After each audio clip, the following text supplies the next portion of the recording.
Hi everyone. My name is Dana. My pronouns are he, him. I am facilitating this game with the Open Hearth. Uh, this is a playtest of my Alias inspired game, aka.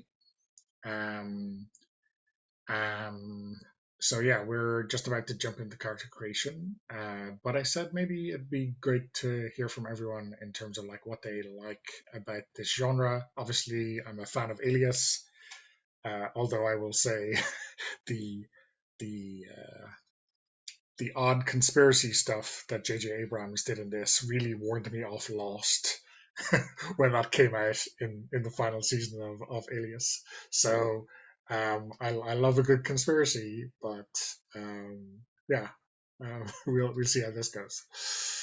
Um, Jonathan, do you want to introduce yourself? Sure. Hi, everyone. My name's Jonathan. My pronouns are he, him. I've been playing with the Open Hearth for a couple of years now. I'm very excited to playtest Donna's game.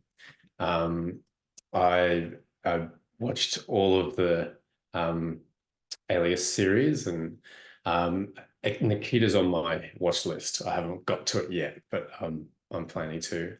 Um, I love espionage and spy thriller type movies and books. And I guess what I like most about them is the contrast between the the the intimate relationships of the key characters those familiar relationships contrasted with the wider world and the connections and relationships that go on between that have political implications and with often criminal elements as well, and that tension and the surprise and plot twists that occur with them. So I'm very excited for this. Thanks, Tom. Great, thanks. And on to Sabine. Yeah, hi, my name's Sabine. I use any pronouns. I've been with God for a few years too. The Open Hearth. I'm sorry. Kind of habit. I did watch Alias, but Sydney Bristow got on my nerves by end of season 2 or start of season 3, and I couldn't watch it any longer because it was like, nah, no. For a spy series that I liked was Chuck, which was more lighthearted, or Spooks, which was really, really far darker. So yeah, I do like, and I did like in Chuck, the whole personal interactions with people around who didn't know that the main character was a spy. What I really liked with Spooks was the high stakes kind of, and the fact that there was so much pressure on these characters. And they had all all of them had other stuff going on besides the plot du jour, but the plot du jour was kind of important, you know? So yeah, I'm really looking forward to this, even though I did not like Alias, so. Great. And Alish. Yeah, I'm Andrey here. I've also been with the Open Heart for a few years. Yeah, I like a lot of different types of spy stuff. I only watched, I think, the first maybe 2 seasons of Alias, and I've been intending to get back to it, but it's one of those shows where I just keep putting it off. Um, think what I like most about the spy genre is like the contrast between the action adventure, or at least high stakes, but really important, dangerous stuff in the field, and the very mundane bureaucracy back home. I really like a comic book called Queen and Country by, I think, Greg Rucka is his name, which is about British spies. That's fairly grounded, and it plays up that a lot. I think you generally see more of what's going on back at the office than out in the field. So I really enjoy that. I haven't watched Nikita. I watched the movie that it's very, very loosely based on, if I've understood things correctly. And I really like that movie, but it's not really a spy movie. Secret agent movie, maybe. You know, there's fine shadings. Yeah, I mean, I suspect that in most of these, our agents will be terrible spies. You know, from the James Bond school of being inconspicuous. You know, giving your name and blowing up stuff. You know, we'll see. Okay, awesome. So um, let's begin with a little bit of world building. In the main characters tab in the character keepers, you can see the four character keepers, four character sections. Let's talk a little bit about the world we inhabit first before we pick and choose which role we're going to play. So in this, obviously, you know, if you're familiar with the world of Alias, things are set up in a certain way, and that's kind of the default that I operate by. But we can mix things up as we prefer as a group also. So a couple of things that we probably want to decide is, you know, I guess by default, you know, the boss. One of us will be playing the boss, and the boss is definitely a bad guy. And the agent is definitely a goodie. But the handler and the conspirator operate in this kind of liminal space. You know, by default, the operator works outside of this agency and is the handler is working outside of this agency and is helping the agent to bring down the agency. And the conspirator is working inside the agency on the same kind of agenda. But I guess I'm wondering, do we want to play it that way, or do we want to mix things up a little bit in terms of who's inside, who's outside, who's helping whom? If we want to be, you know, maybe more. More playing to our gut or being inspired a little bit more by the different setup in Nikita. So yeah, Anders, do you have any thoughts or feelings on how we should be doing this? I wouldn't mind playing it the standard way. I've never played it before, and I think having those clear roles can maybe make it a bit easier for the first time playing. Sure. Sabine, how does that sound to you? Yeah, sounds fine, because this is a playtest, and I think we should start by playtesting the default before just mixing everything up. Okay. Jonathan, I can see you nodding, but just to check in with you first. Yeah, no, that sounds good. I wanted to ask, Donna, did you have anything in particular you wanted feedback or us to pay particular attention to for the playtest? It's a great question. I think you'll know from our kind of game design workshops last year that the kind of card play mechanics are mostly on my mind. You know, I think specifically the kind of advantages that each of the roles have in terms of like how what they do when they win, or um, how do they gain advantages going forward off one of the challenges is kind of mostly on my mind right now. But you know, anything, I think I want to get through like a full cycle of the game at least and see what jumps out. Cool. Okay. So yeah, let's stick with, I guess, the vanilla setup. Nothing wrong with vanilla. So let's explain a little bit about the character types. You can see in the character keeper, there's like a potted introduction or framing of the role alongside the image box. the agent, the all-American super spy, a little bit out of their depth, maybe struggling to keep their secret identity safe. The handler managing the agent, handling them on behalf of the legitimate intelligence group. Maybe a little bit of a going out on a limb for their agent. The boss running the agency with an iron fist. If they seem to have a soft spot for the agent, then that might be a weakness, a ruse, or some darker plot.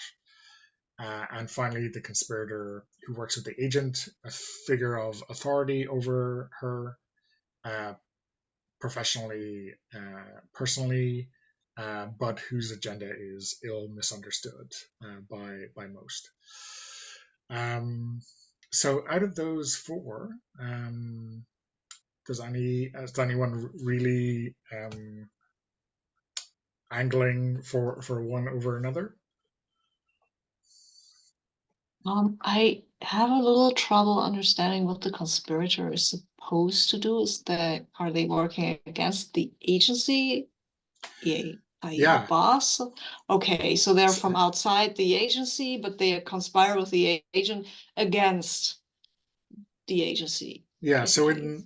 so in Alias, this is Sidney Bristow's father, who is part of the agency, but secretly working against them. Okay. So, Cool. I see. But again, that that's, I think, definitely something that can be tweaked for whoever's preferences. Cool. But they have an unclear agenda. It's not clear to anyone else what they're up to. Yeah. So, and I suppose based on your character's personality or how much they trust them, maybe they think that's a problem. Maybe they think it's not a problem.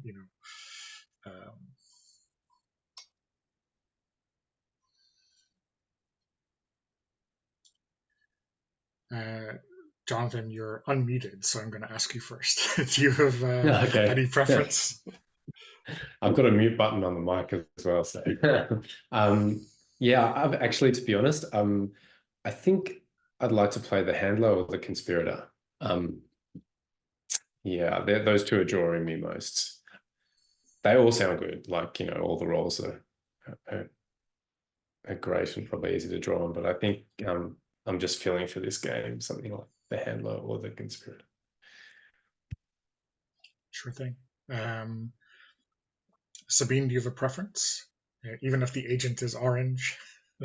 Yeah, I mean, the agent is orange. That clearly calls to me, but also, I mean, I don't know if I'd be a good boss, but the boss is supposed to be a bad guy anyway, so I don't know if I can be a good bad guy, but I could give it a try. I mean, it could go wrong, right? You all got this anyway. Okay. And Anders, do you want to break the deadlock here? I'm also kind of interested in playing the boss, actually.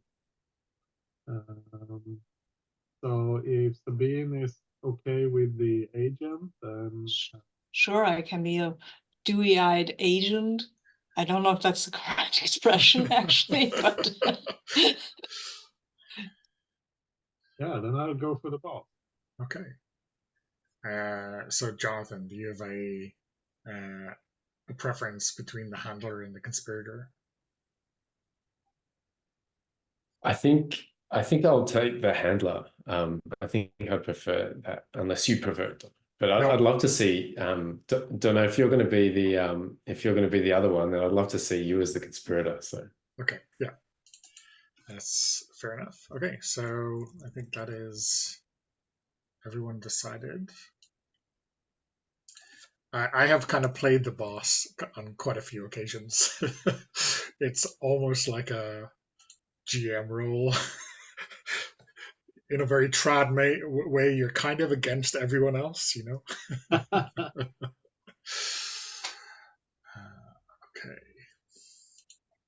So,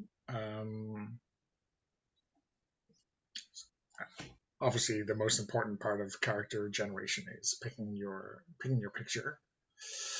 But while people are off doing that, I am going to suggest we kind of start with the main character generation questions. So there's 2 for each. And I guess I'm happy to start myself. I have not, as a game designer, said where to start. But I'm happy to start with my first question, which is, what is your personal relationship with the agent? So Sabine, what do you think? Obviously, in Alias, it's like father and daughter, but do you think we have a different personal relationship in this? I don't know. I'm still looking for a picture. Okay. You know, that is a thing, because I don't want a super pretty woman. But other than, oh my God, no. Other than that, I don't know, brothers, uncle, and nibbling, whatever gender my character is going to be, something like that. Is it a familiar relationship, or are you maybe my mentor?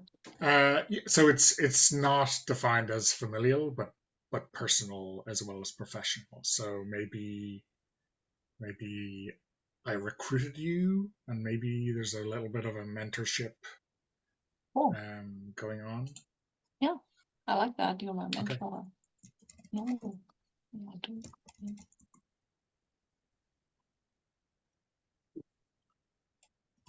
Okay.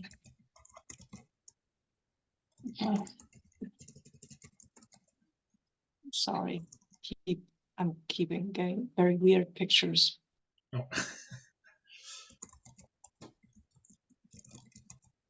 Do you think it's a apparently healthy mentor-mentee relationship we have, or is it? Yeah, sure. I'm sure it is. You recruited me. And then you told me maybe some stuff about this thing you recruited me into, and now I'm okay. If you say so, that's yeah. I trust you. I think. Yeah, I trust you. Wonderful.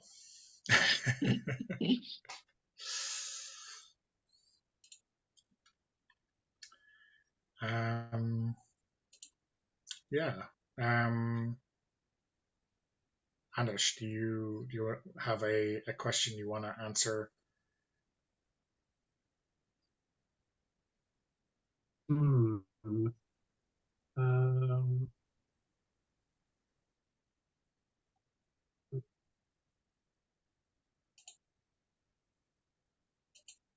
not sure I understand. What insight into the agent / co-conspirator?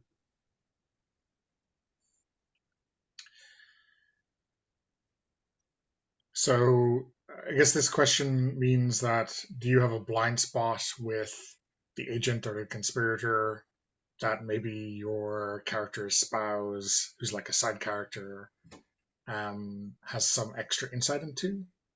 Oh, okay. Oh, because it said co-conspirator, I okay. thought that was a different No, character from the conspirator. That is a remnant. Before I change the name, let me fix that. Thanks. Cool. Yeah, I think that one is kind of hard to answer before we know a bit more about those characters. So I guess I'll go with the other one. Whose blood is freshest on your hand?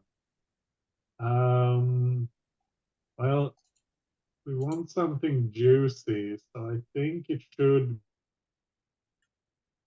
be someone related to the agent in some way. What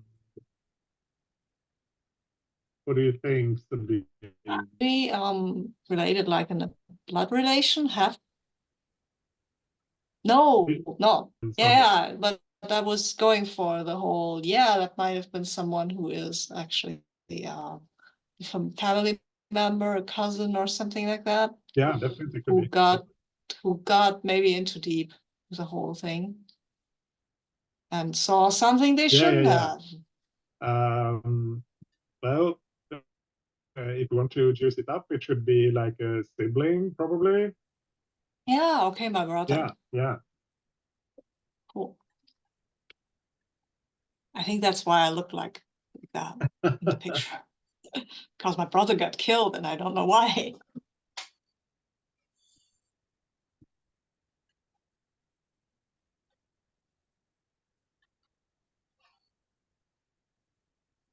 I think I'm going for what other responsibilities do you have? And I think my family is is a publishing family. Like we have a small printing press. We've been going since, I don't know, the 17th century or something like that. And I kind of was into that until I got recruited by this by Anders' character. And now I'm kind of torn between, yeah, I've got to take care of the family business, but also got to save the world on the occasion. Like, yeah. I mean, I'm not the only one. I was relying on my brother to keep the business afloat, but he recently died, which is bad. For a lot of reasons. I love my brother. Don't get me wrong.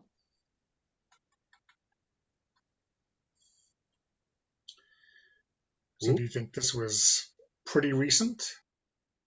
So you've had to maybe go back to work part-time or something like this? Maybe, yeah. That makes sense. Maybe I'm still figuring out how to handle the whole thing.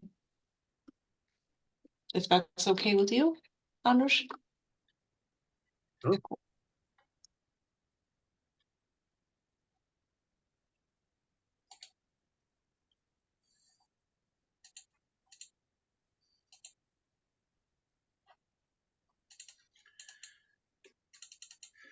Jonathan, do you have a question in mind to answer? So my two questions are, what did he have to put on the line to get this job? And how did the handler's buddy help him vouch for the agent? So with the first one, Donna, what did he have to put on the line to get this job? Is he referring to the agent? Is what did the No, agent or is it the handler. or is it yeah, your character. the handler? It's what did the handler have to put on the line to get this job? As in, like, what did the handler have to put at risk or in order to maneuver themselves into this role as the handler for the agent? Yeah. Mm.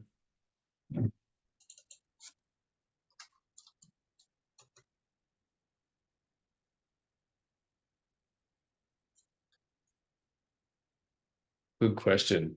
Does anyone have any suggestions? I'm not struggling to think of something juicy.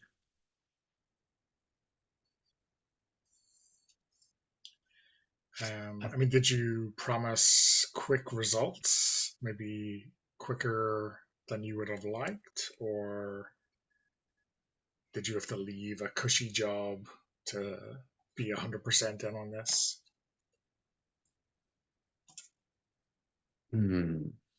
Yeah, maybe you left a job that was paying better, and now you kind of, oh, I had to pay my mortgage and all of that. So you kind of like you really need this to work out so you can advance so that you can afford everything that you need to pay. Well, I like all of those. I like the idea of promising to get over promising, like to get quick results. And I think I like the family kind of connection. So I wonder if I did this for not just because I wanted to get the position to be Oh, I guess we can figure that out later why I did it. But yeah, I think I had to promise to get quick results. So I'm putting my position you know, on the line in my job on the line within the company, my reputation and everything in order to deliver faster than what I think might be feasible. Yeah. But I'm doing that for personal reasons. What those are, I'm not sure yet.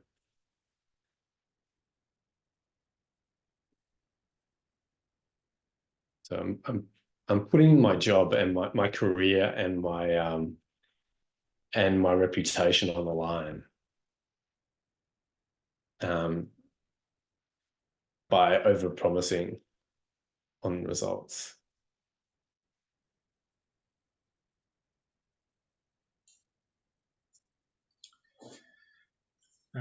Okay, great. So yeah, the first round of questions we've done, probably for a good reason, establishes in the world, and the second is about connecting us to kind of a major side character. I've got one. What troubled history with your ex do you try to ignore?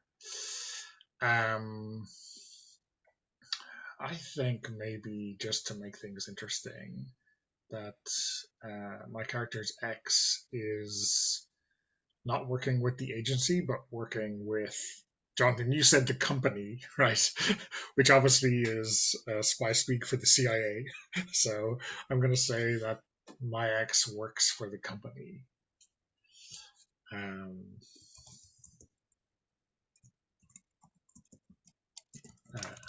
You know, still works for the company, maybe because I used to also back in the day.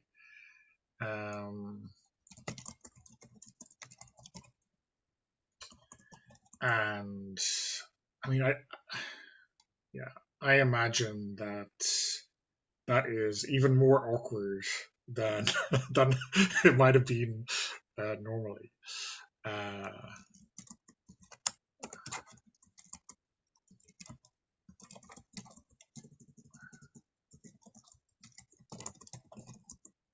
Okay, yeah. So I think Jonathan, you'll probably know this X as well.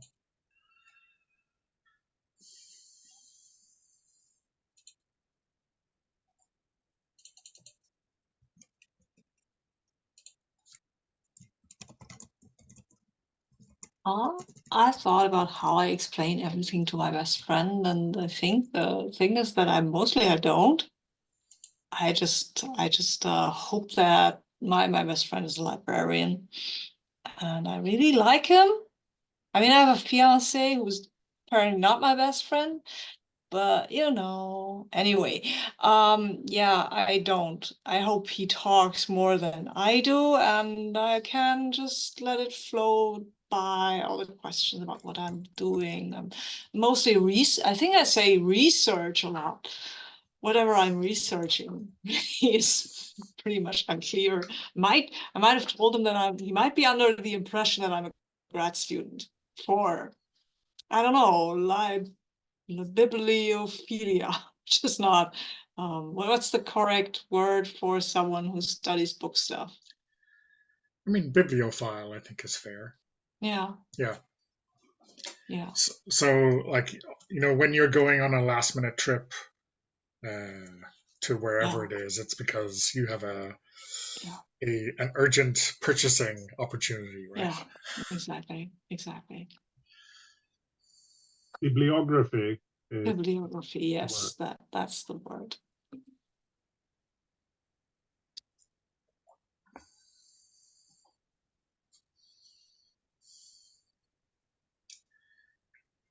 Jonathan, do you do you want to answer your second question, or are you still mulling that over? Oh, you're muted, Jonathan. So was that for me or for Anders? Oh, well, whoever, I don't mind. I asked you, and Anders piped up. Yeah, no, please go ahead if you have something. I'm still thinking. No, you go first, please. Yeah, but then I need to Oh, okay, I'll go. How did the handler's buddy help him vouch for the agent?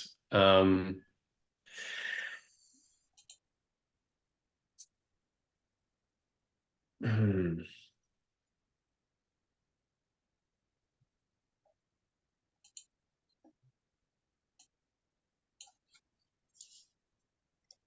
Yeah. So this is the buddy is the best friend who thinks that that the agent is a bibliophile and um, going on missions to to pursue read books or Or or um, or are they publishing different No, people? Is the agent's best contracts. friend the same person as the handler's buddy? they have No? different boxes on the side character sheets. I imagine that. No. Oh, so that the buddy is different from the best friend. Okay, Yeah, yeah. Although it's an opportunity for some real crossover there, you know. cool. Yeah. Um,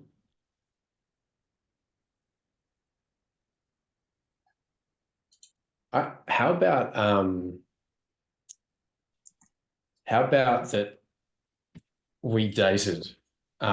Like me and the agent's buddy and I were seeing each other for a while, um, and unfortunately, I had to move overseas or for my job, and so we broke it up, and the buddy. Um, Sabine, do you have a preference? Is the buddy a man or a woman or? Oh, he's a man. I already put a picture in Oh, the do you? side characters and I gave him a name, so that's Ah, okay cool, with cool. you. Yeah, I yeah, can we that's can cool with change. me. We can switch it up though. Okay.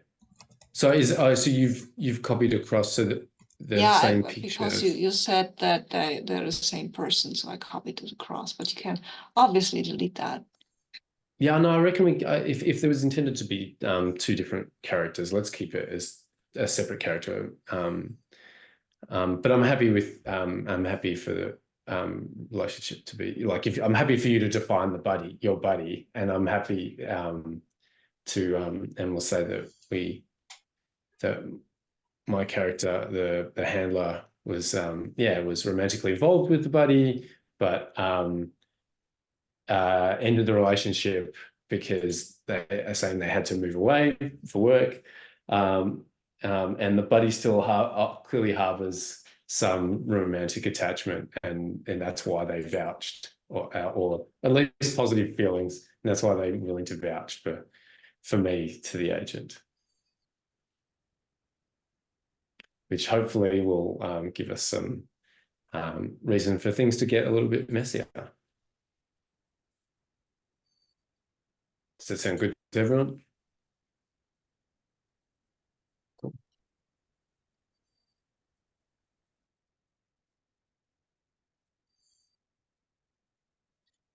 So I was thinking of my inside.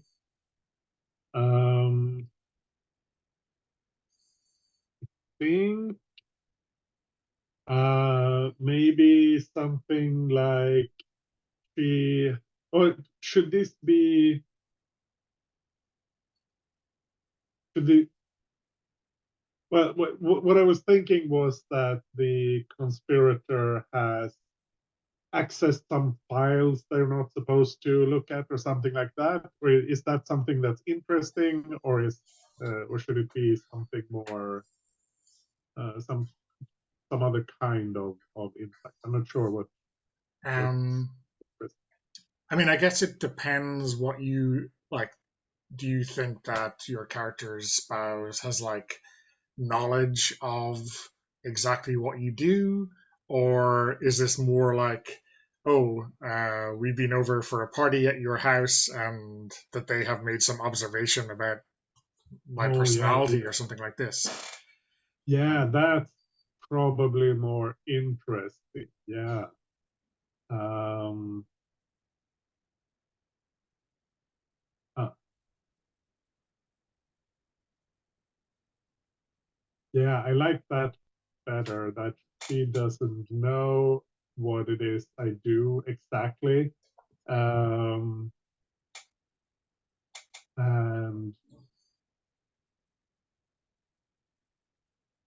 maybe it, I'm not sure if it's more interesting if it's the agent or the conspirator. That's right.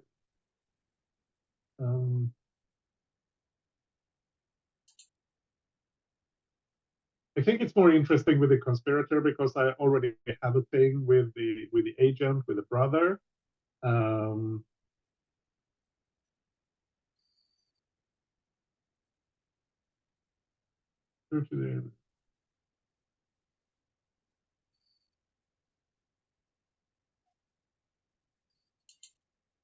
maybe she has noticed that the relationship between the agent and the conspirator isn't as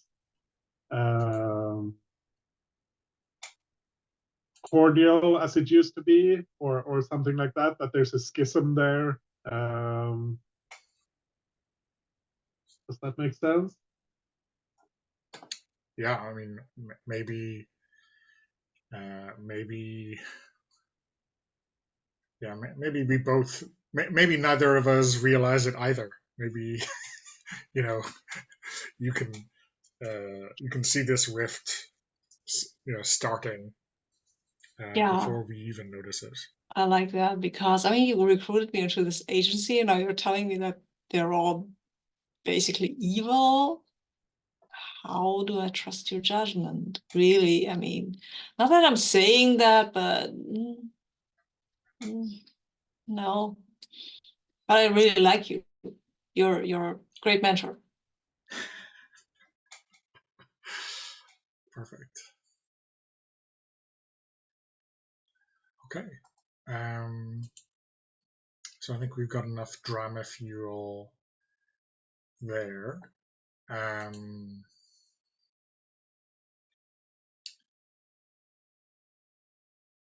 So there are, I guess, spaces for the kind of named side characters in the side characters tab, obviously. There's an extra couple that haven't been mentioned in the question. So there's the agent's fiance, the handler's girlfriend, and then there's like two other employees of the agency, the wingman and the techie, which I guess we can detail as we need to, um, if that makes sense.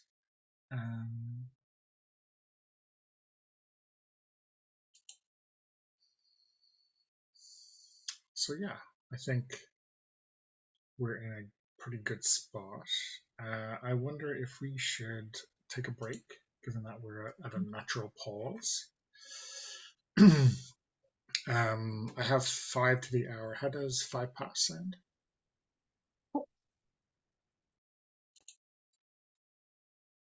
Okay. So, I guess before we jump back in, let's introduce the playing cards room.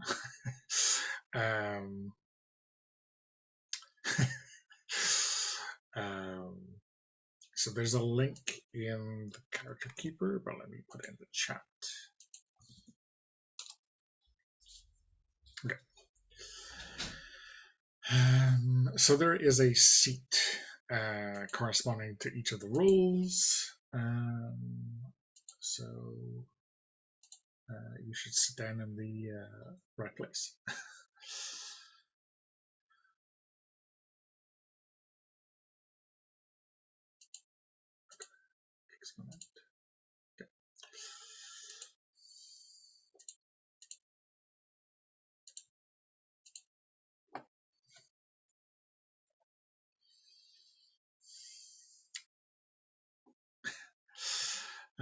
Okay, so I think we're all set. I hope we're all set. So let me explain a little bit of the kind of the structure of the episode. during the episode, we have a sequence of scenes. There are there's a cold open in which we see the agent lead out and get up to some shenanigans. We have then the mission, which is 4 linked scenes in succession. We don't have a briefing. The briefing is done in retrospect or throughout the rest of the mission. When we think we should find out something, maybe we flash back to the briefing, because we really have no idea where this is going to take us. And then finally, we have the debrief, which is a scene that we play out because the boss likes to have their way, I guess. Now, all of those scenes will require us to play cards from our hands. So that'll be 1 in the cold open, 4 during the mission, 1 in the debrief, and 1 technically kind of afterwards for the fallout. But we're going to be dealt 10 cards each. So there'll be a few cards that you kind of don't end up using one way or the other, which is fine.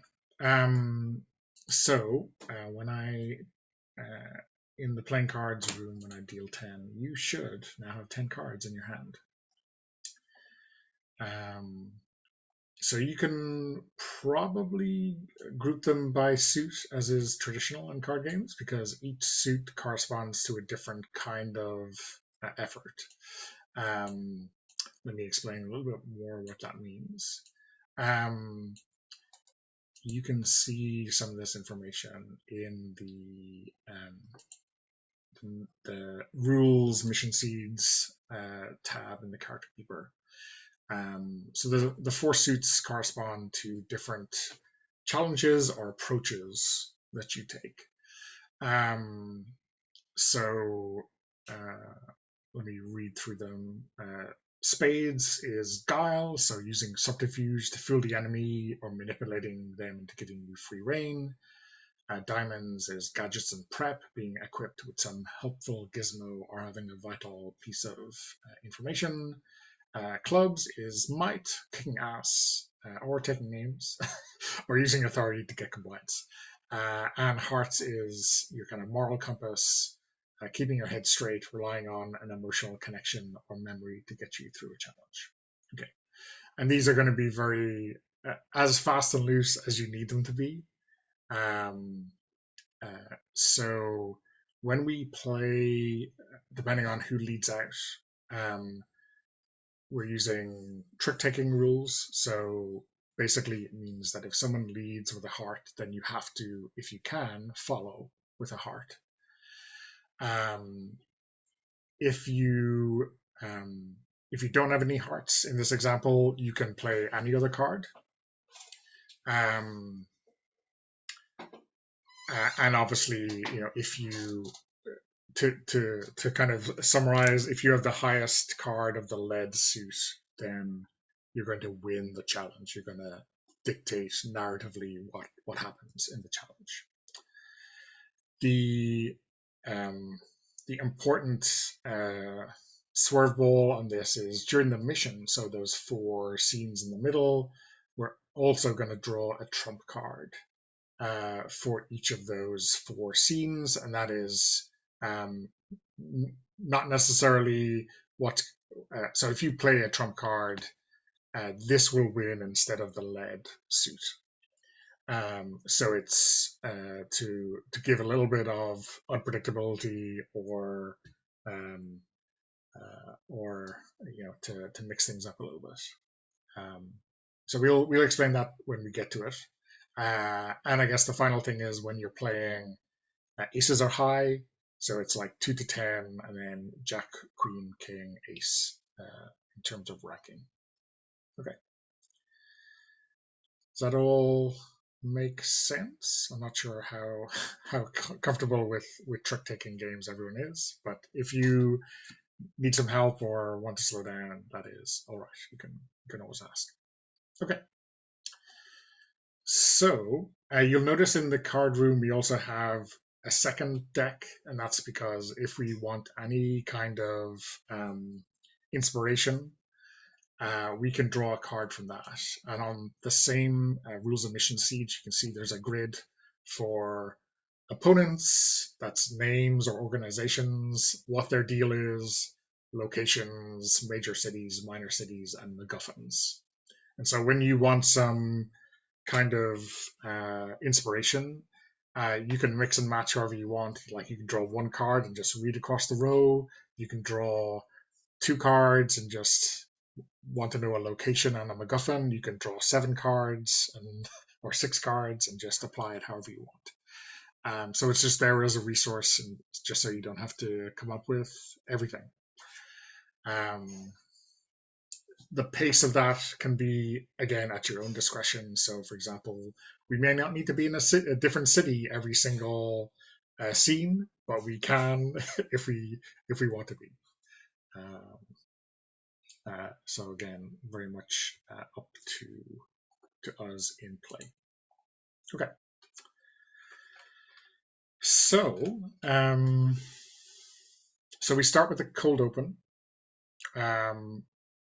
As in, I guess, many TV shows, we start in the middle of action. What we will do is the agent leads. They play a card from their hand. You present the brief scene, like how exactly what's going on, and then we play around the table. So around the table means from left to right, character keeper, and in the playing card room. When we get to the conspirator, we go back around to the agent. Okay. Any questions before we jump in? I have a question. Since I'm supposed to play a card now, and if I play let's say I play a heart, then the scene should focus on moral compass in any way, shape, or form I can think of, right? Yeah, so I guess you can either frame it as this is the challenge of, in some respects that description, or you could say this is how I'm dealing with a different problem by using these skills I have or this kind of personality traits that I have. So you've kind of got a lot of freedom here, and obviously, if you're playing a high card, maybe you think you're going to win, and if you play a low card, maybe you don't. So, so that's completely up to you. And then we will play in turn, and we will say how we are affecting this challenge in some way. And this could be in person or in the briefing or machinations behind the scenes or whatever is most appropriate. And Donna, are we all involved in some way in each scene, or are there some scenes where we might sit it out or not have our influence or use other characters?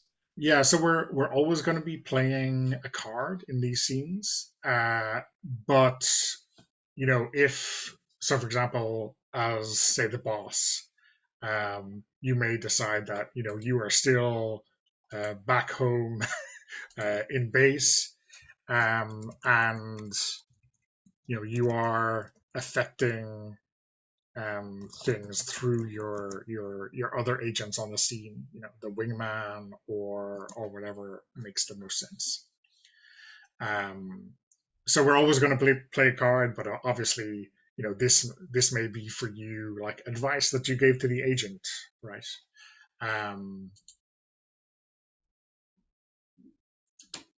Does that make sense, Jonathan? Yeah, totally. Okay. Okay, so I think you need to walk me through this for a bit at least, because I want to start. I'm supposed to, right? Start something. Yeah. Okay. So so I'm not sure how familiar you are with playing cards. I have played cards. Oh, no, sorry, but the playingcards.io website that we're on. I know I can draw this card out and put it somewhere.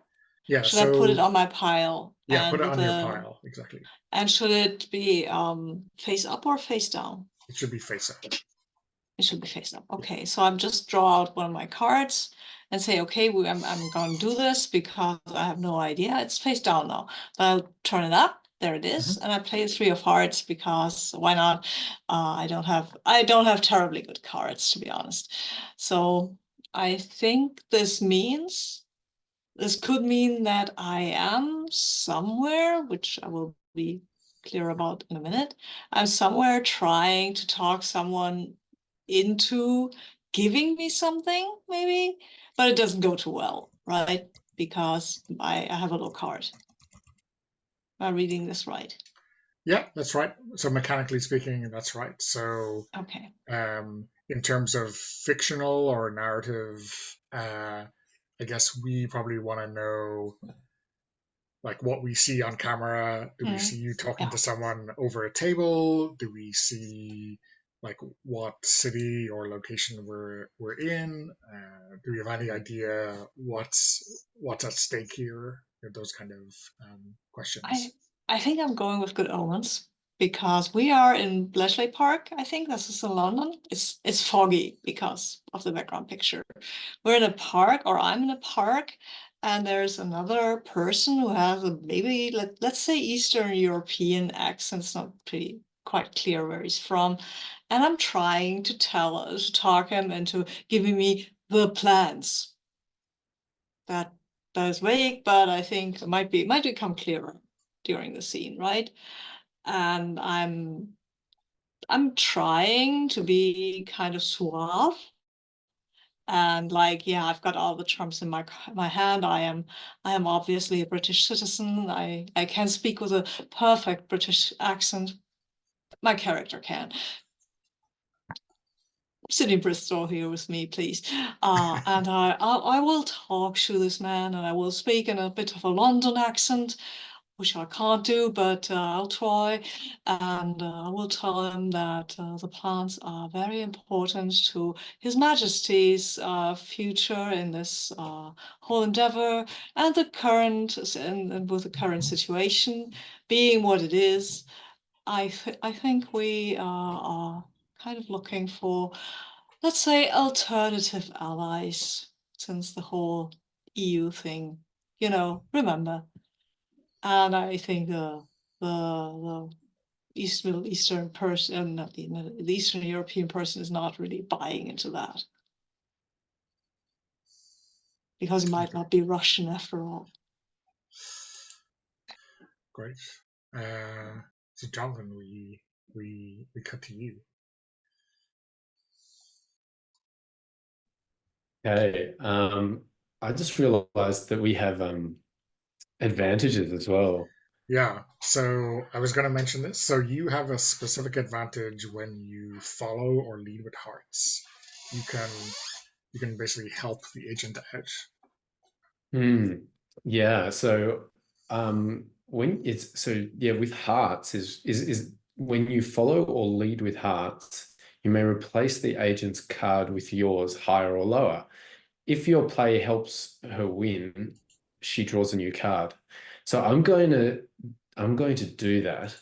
I'm going to give the agent an ace to help her win.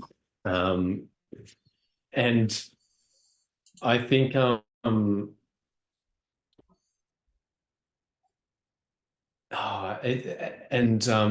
yeah, do these special advantages have titles? No, they don't. Okay, so there's no okay. So I think what I had envisioned before I made this move was that we see Carter, potentially like struggling to get the information, the plans, or the negotiation is still in doubt, and we see like the camera kind of pan through the fog, like we can see the outline of like an ice cream stand, and we see a guy, an older guy in a cap, selling ice creams, but watching Carter from a distance. And we flash back to when Carter was talking to James, and James was telling her, now, Carter, it's you know, they'll and saying like it's how crucial it is that we get these plans, and that the organization not know that she's going to drop off the plans to quickly be copied and get them back in time before we before the drop, like before she gets picked up to go to deliver the plans back to the what do we call the organization that she's working for? I have that Carter uses he or they pronouns. So Oh, sorry, I'm so sorry. Yeah, Carter is not a she. Sorry, my apologies. There's a lot of information to absorb, so yeah. So what's the organization that Carter is working for? Did we decide on a name? I think so far we didn't. We just called it a very vague the agency, and James Mason's organization is the company, right? So we are the company. being very Okay, so the generic agency. here. Yeah, no, that's cool. I can play with that. So just to clarify, so we see the ice cream stand, then the flashback to James talking to Carter, and James explaining to Carter that how important the plans are that to the company, and that they need to be and is asking Carter to hand them off to someone to be copied and return quickly, so that the agency is unaware that they've been duplicated. And then at the end of that explanation, Carter asks, "Well, how are we going to do this?" And James kind of gives them a look like, "Do you like ice cream?" And then we snap back to the present, and and I give an ace here, and maybe Sabine, what do you think? How does this work, Donna? Do we can I ask Sabine how the ace helps For sure. Carter And give? obviously this is the winning card, so you can you can go for it, right, in terms of your descriptions. I have just one question. You work for the company and I work for the agency. That's correct, right? These are two different organizations. And no, let me just wrap my head around this, because we have a conspirator who works we both work for the agency, and so that's the boss, right? Or me? Okay. So the important thing here is that you're a double agent. Oh, I am. Yes, I am. I knew that. Yeah. And Jonathan's character is your handler. Oh, okay. And so you are betraying the boss. Oh, right? I'm betraying the boss. That seems awful. Yes. No, but so you're working for both the agency and the company. That seems fine. I mean, JC said it was fine, so I guess it is. And I think the thing with the ice cream guy is maybe it's kind of an icebreaker if I talk to this guy about look, this guy over there. Did you know that he has 37 different flavors of ice cream? And then we get to talking about how many flavors of ice cream there can be. And that kind of breaks the ice and warms him up to me. Because he knew only 3 flavors of ice cream when he was young. Nice. I mean, it's got to be the key phrases that are exchanged, right? I don't like chocolate, or whatever it is. Okay, cool. So Anders, you're next, and this is your opportunity to try to dump the lowest card you have. in Yeah. Hearts. I'm going to give away a bit of information here because this is the card that I play.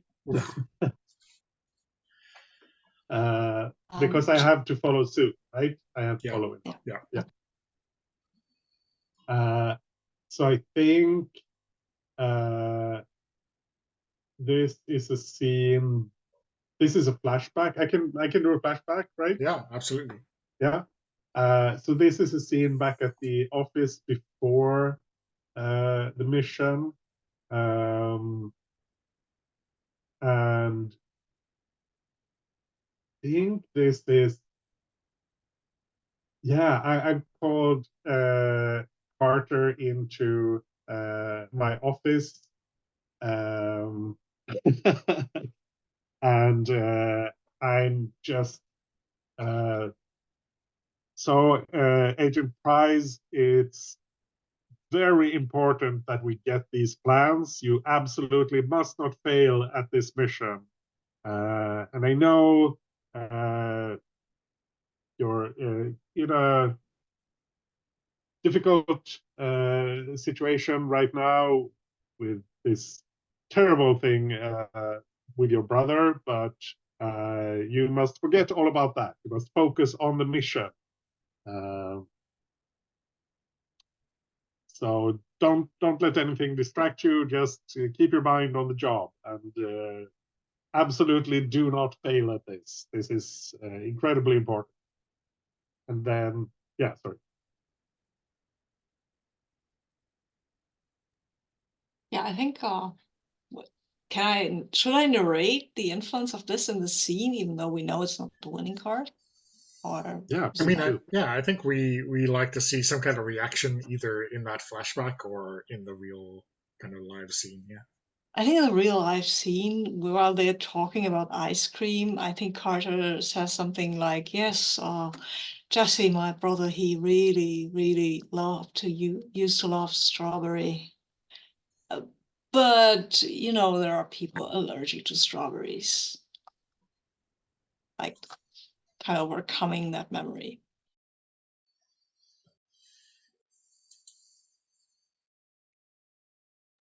Right. Yeah. So I will play last. No prizes for still following suit, but not quite as high as a queen. But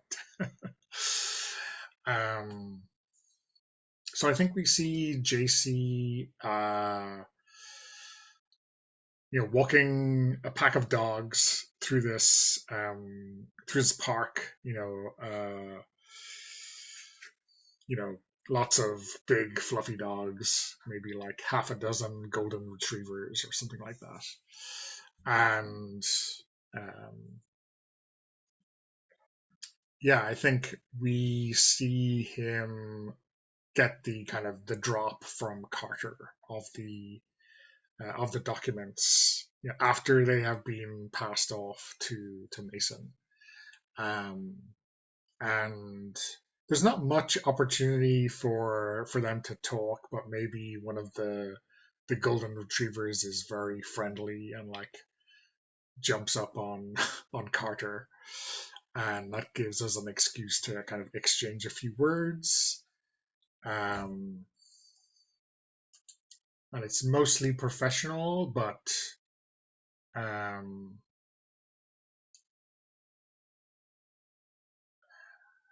I think JC says something under his breath, like with the comms off, that about Robert, about not trusting a word he says,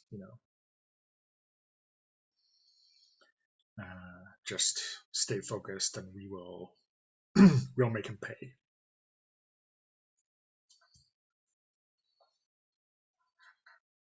A question: Do you know that Robert killed my brother, or do I know? Oh, I don't right? know. I don't know. I mean, Okay.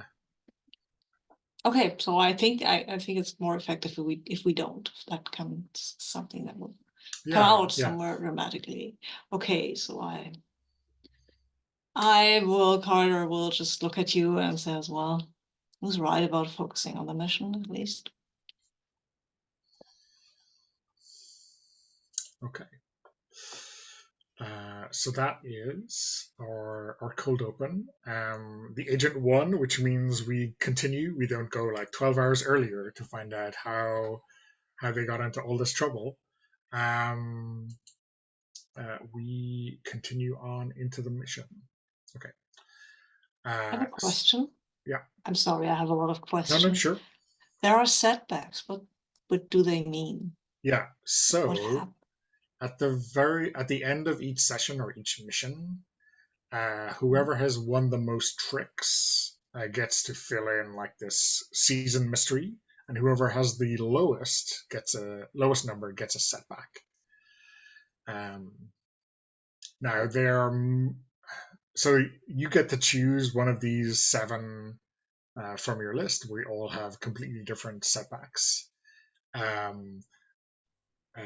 These are not quite from low impact to high impact, but like some of the ones high up are quite terrible, and some of them are quite casual. But the last one is pretty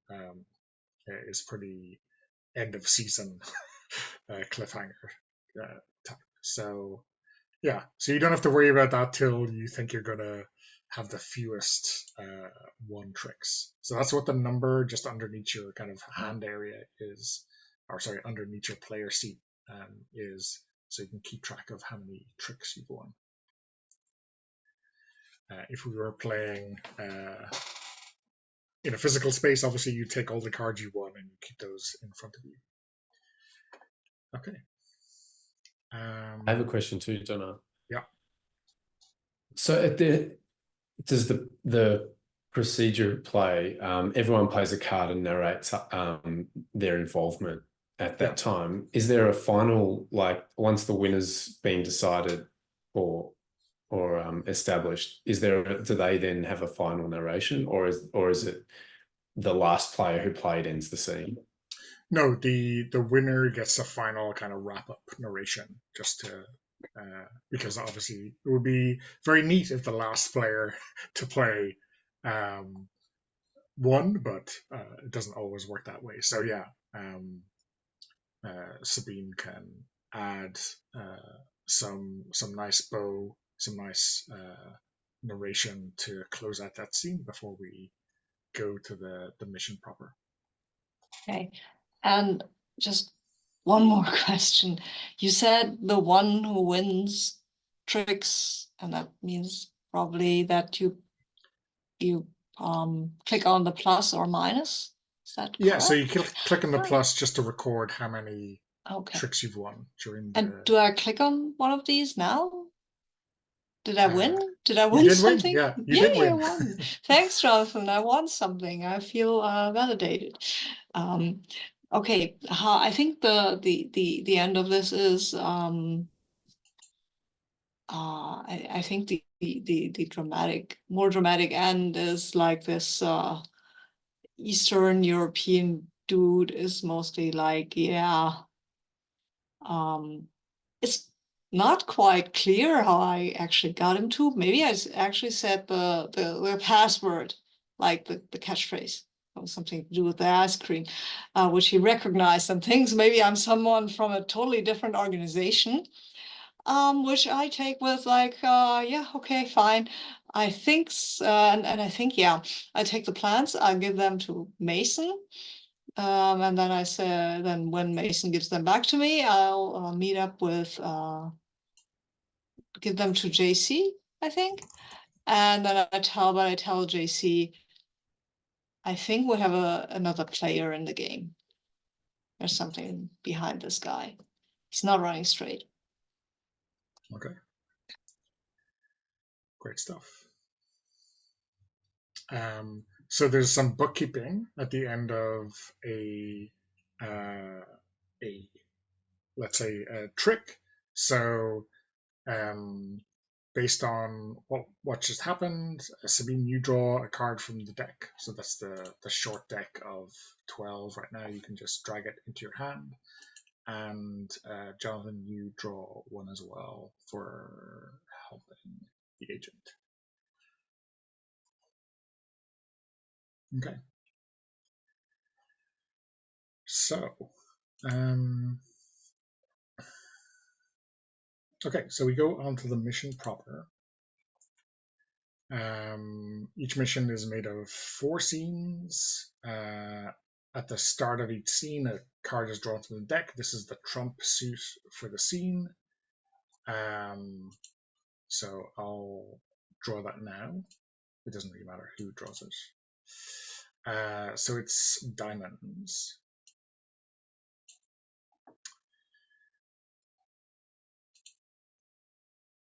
So the rule for who leads is whoever won the last trick leads again.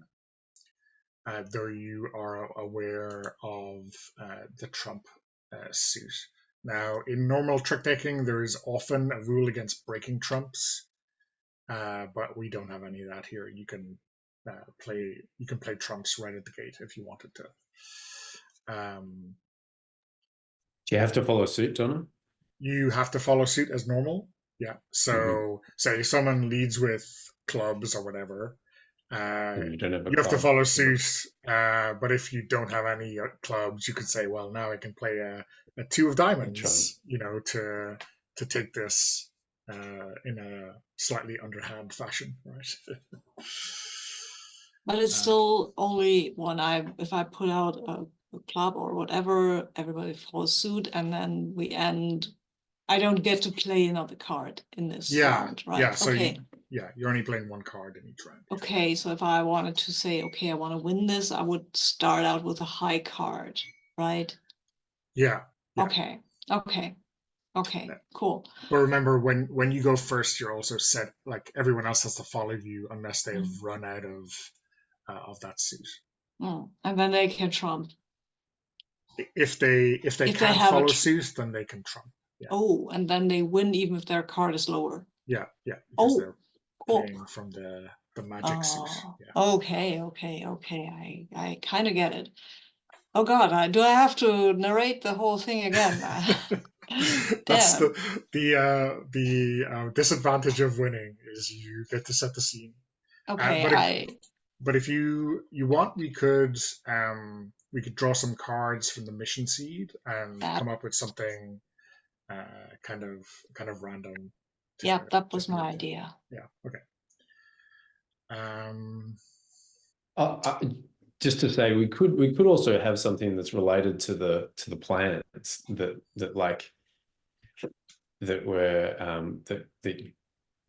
whatever this mission seed is related to the plans that we saw Carter successfully procure and copy, or maybe to this 3rd, 4th, whatever extra organization, like this other organization following up with that might be totally. That might tie in an interesting fashion. Yeah. I want to draw a mission seed. I've got a 3 of diamonds, which is an arms dealer. Okay, so the whole thing leads me to an arms dealer, and I think, Buenos Aires seems fine. The arms dealer's name is Darcy. He is maybe French or probably not, though. But I think I am maybe pretending to be a French person. And I don't want to win this again. So I'm going with this because this is guile, using subterfuge, manipulating them, and I will. I am pretending to be a Algerian. Go between the Algerian rebels, which I'm sure there are some, and this arms dealer. but I'm trying to figure out if he's deeper into stuff, right? Like I'm going in there and saying, yes, I do need the AK-47s. They are very, very effective. But do you have bigger things that you can sell me? I feel that you are, from what I've heard, you are a person who has many things that you could sell me, and maybe I am on the look for a bazooka or something like that. I apologize for my abominable accents, but I really love doing that. I mean, bad accents and bad wigs. That's my main memory, right?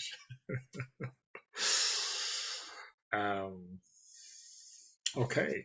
So this is the guy you're talking to is Darcy, this arms dealer, and you're like in the middle of Buenos Aires, like on the street or like in a cafe, or where do you think you are meeting? Yes, a cafe, like a little it's not exactly a bistro because we're in Argentina, not in Paris, but it's kind of like a bodega thing where you have outside chairs outside and can smoke stuff and have coffee. Obviously, we can have coffee.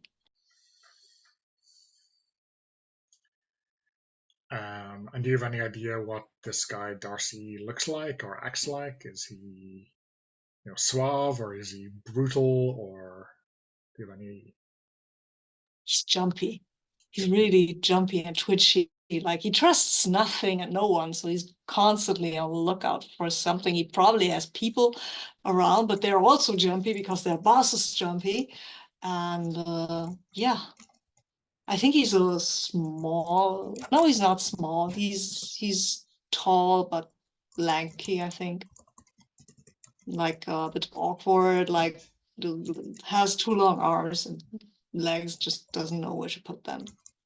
It's not supernaturally long, but you know the kind of person. And he fidgets a lot.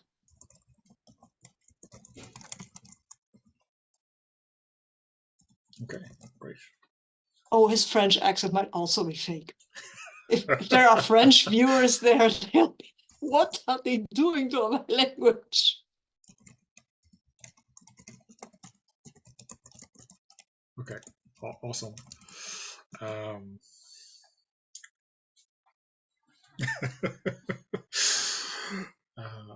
Well, I mean, so long as they're all equally terrible, I'm happy. Okay, great stuff.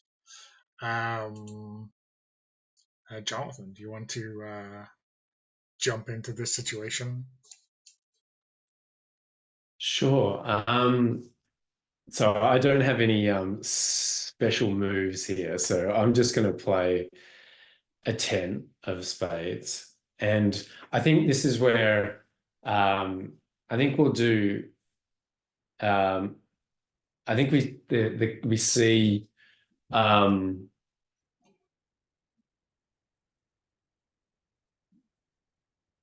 I think, like, the camera has so far been focused in on the negotiation that Carter's doing, and them drinking at the table, drinking their coffee, and then this is where we see the wider room, and there's like military guards at the door with AK-47s and like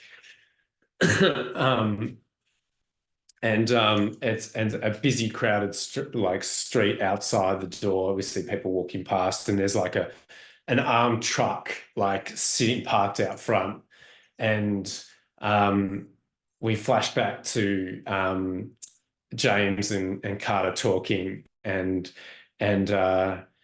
James says, "Thanks for the plans. We're the company's working on them now. We've had there's an encryption we've had to decipher, but the boys are looking into that now. So you're going to Buenos Aires? Yeah, I'm looking at an arms dealer in Buenos Aires. Well, just be careful. I hear that the rebels are planning an attack. So we don't know exactly when, but just, make sure you don't stay too long and keep both eyes out. Sure, sure. You know me. I get by. I get away like a cat. I have not only 9 lives, I also am quick on my feet. I know. Just yeah, it's a dangerous place right now, Buenos Aires. And then cut back.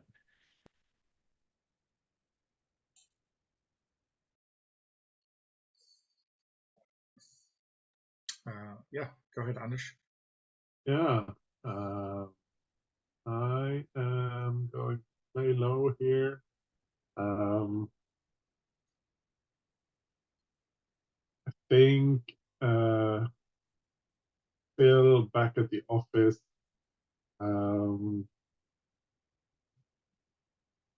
Getting off, or I'm on the phone with someone who is in, who is also is in Buenos Aires, like across the street, watching this cafe, and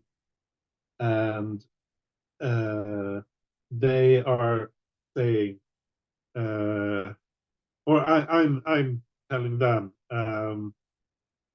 yes, go ahead, send the tip off to the rebels. We have an opportunity right now, and then I'm just hanging up, and they are going off to talk to someone.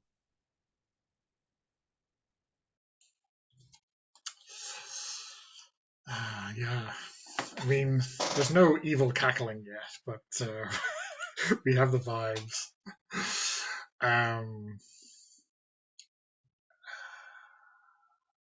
Okay. I'm gonna come in over the top. I think we see this rebel attack, this kind of surprise attack by these rebels take place. Maybe it's in a warehouse district, maybe down by the docks in Buenos Aires. It is, I guess, as covert and quiet maybe as these rebels ever get. So it's pretty noisy, but still, they're going to be in and out of this warehouse, very sharpish. And we see JC walk in, kind of dressed in matching fatigues or matching camouflage with them, and there's this maybe the stockpile of weaponry that they are purloining, and I'm gonna pick something just to see what I'm looking for a MacGuffin of some sort. Wow. Okay. There is somewhat improbably this small tablet in on a desk. Maybe the CIA or some American organization had some. This is a safe house of theirs, and he knows exactly where to find this tablet. He picks it up. Has like a some kind of fake thimble on his index finger to unlock the tablet, and we see like the symbol of the president. This is like an Air Force One transponder encoded in the tablet, and it disappears into his jacket, and he walks out, and we see the rebels, picking this place clean like locusts before they run for the hills.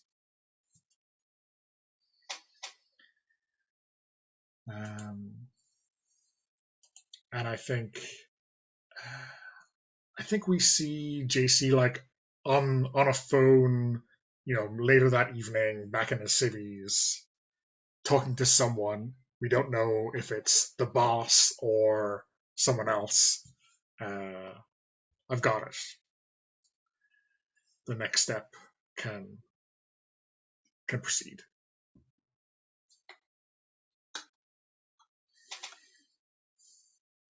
Okay.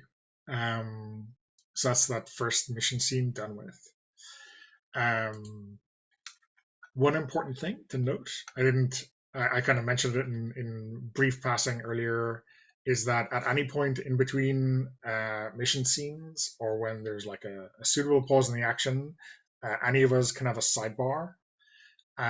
So this is a scene that doesn't really fit into the mission, which shows us kind of domestically or with our personal life or doing something at the office that is not tied up in the mission. It can be like, again, it can be like in the timeline or flashback or just kind of floating unconnected, just to show us something. So in every kind of mission cycle, we should each have one of these at least. We can have more if we want to. So yeah, does anyone want to jump in right now with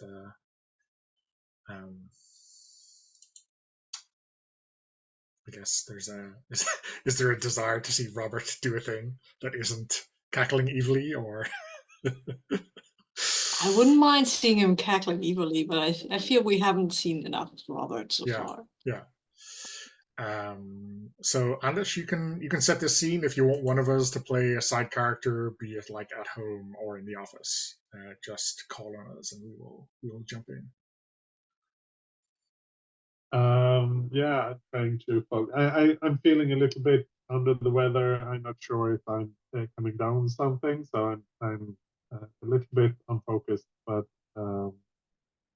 yeah, I think I'd like to have a scene with spouse, maybe.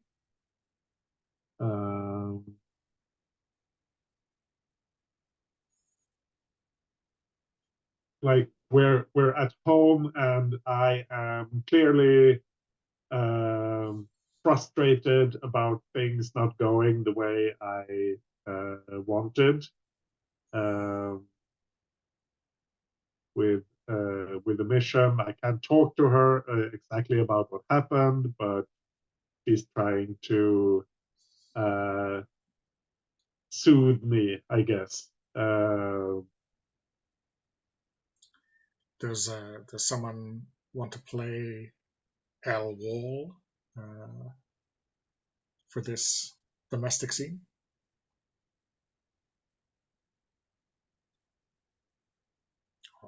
I'm happy to play her if not. Yeah.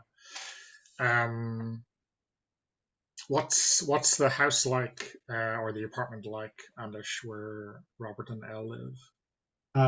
Big house, like very open and airy, like a very modern kind of open layout with, I think, like big glass, a big glass wall against the back garden, but also there's a lot of security around. Not like security people, but there's like cameras out in the garden.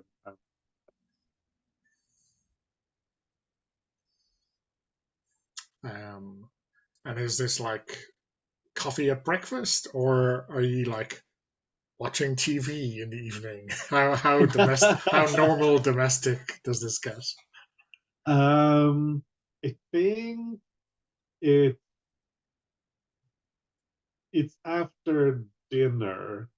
So, and we're both like cleaning up after dinner, like clearing the table and that sort of thing. But yeah, I've been very like not focused on the conversation while we've been eating. I've been very like in my own head. Mm-hmm. So, yeah, I think Elle obviously knows something is up, but kind of knows that you can't talk about it, and she she just says like, let's leave those dishes. They'll keep till later. Who's annoying you at the office? It's because this isn't just a shipment, not shipment is the word she uses for whatever it is that's going on. This isn't a shipment going awry, is it? This is someone not doing their job. Yeah, I have my top top guy is just not. I don't think I can trust him anymore.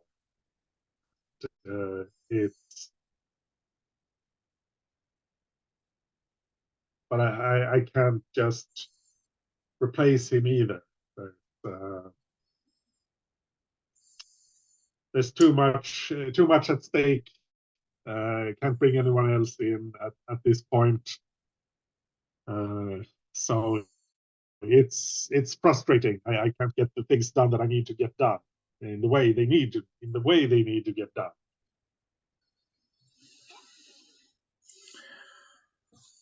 Well, you mean I know Carter's young, but I kind of see that you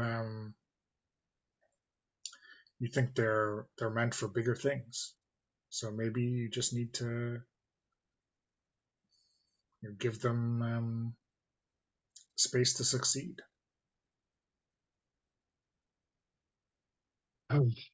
Maybe, yeah, maybe that could work.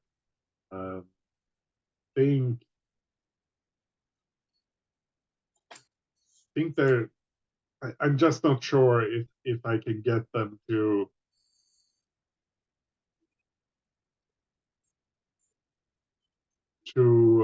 perform the way I need them to. There's something going on that I'm not seeing full picture of, and I think they're involved with.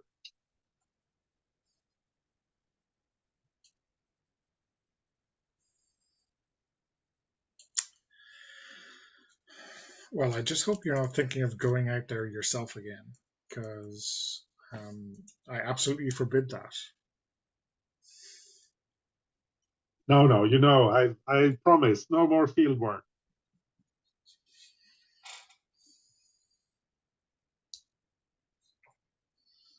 I wouldn't dream of it. Well, I'm sure you'll find someone to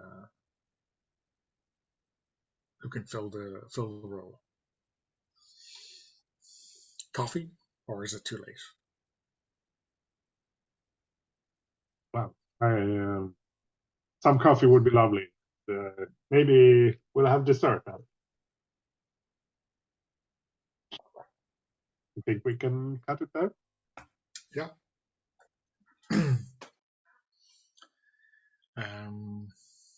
Does anyone else have in mind a sidebar, or do we want to go to the next mission? Would it be a good point to take another break, though? Yeah, it would actually.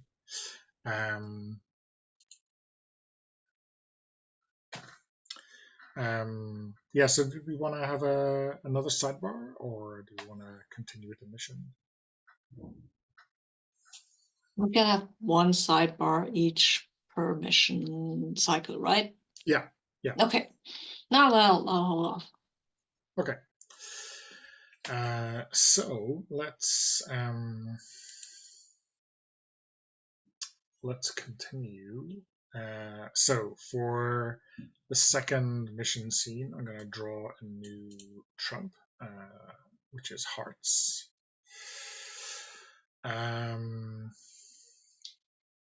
and I won the last trick, so I'm gonna start setting the scene.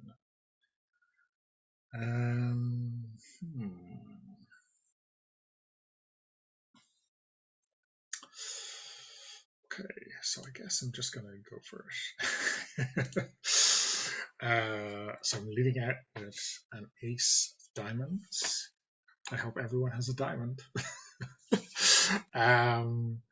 So I think we see JC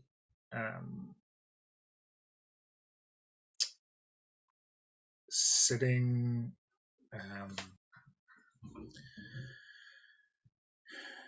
sitting in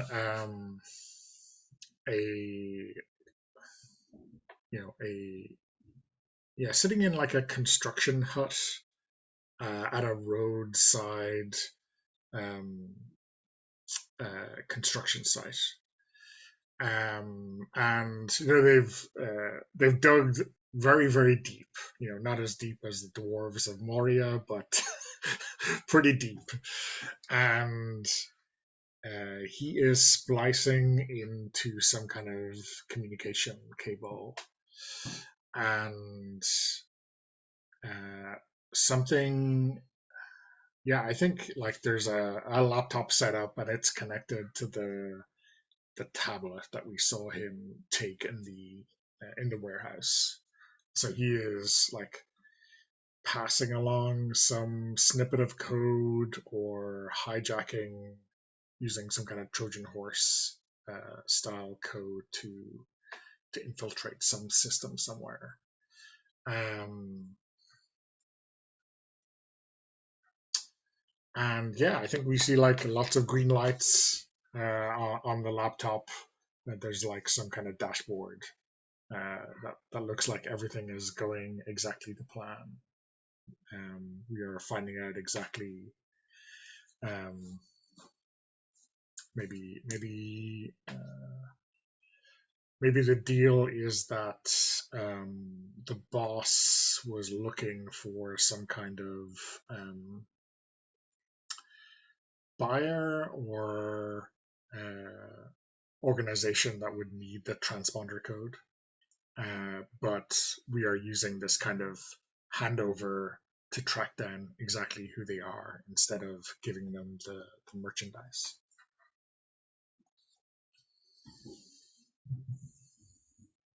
At least that's what JC is doing. Okay, it's my turn now, right? Yeah. And I have to follow suit so I can beat this. So I'll just go low, Yep. I guess. I think what we see is Carter. He's got a drone, like one of these cheap ass drones you get in the supermarket, but it's got a camera on, right? So that can't be too bad. And I think Carter is kind of trying to have JC's back and see who's lurking about and who might be watching JC, but also, if he happens to glance at what JC's doing, that would be okay. But I think the feed from this cheap-ass camera is just too grainy, and he can't get any good information. The only thing he can get is another dude who looks maybe like these either Algerian or Argentinian rebels. I'm not too sure anymore. These rebel dudes hanging around, and I think he'll give a heads up to JC just so that JC can avoid the attention of this guy. But JC looks like a construction guy, so he'll be fine. He'll be fine. I wish he knew what he was doing, though. Can you really trust him? That's the question, right? Cool. Jonathan. Oh, sorry, Anders. No, Jonathan. I'm right. Yeah, and I think as we as we see the drone, the camera focuses in on this small little camera which is attached to the bottom of the drone, and we see a flashback of James handing this little tiny to Carter and say, yeah, we don't we need to know who this buyer is as well. So we want to get as so I don't know how you plan on but however you plan on going, here's a camera, you can attach it to a drone or to you could put it on a pen, or the boys have put together a this new tech, some new tech. So yeah, just be careful with it. It's expensive.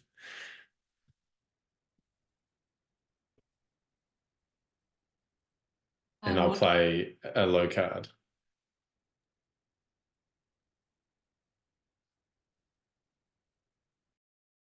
Yeah, and I think my scene is just me again back at headquarters. I think something like this scene. There's some people there sitting at the computers, and I'm kind of walking back and forth and yelling at them. What do you mean we lost the satellite feed? I need to know what's going on here. And I will play an even lower card.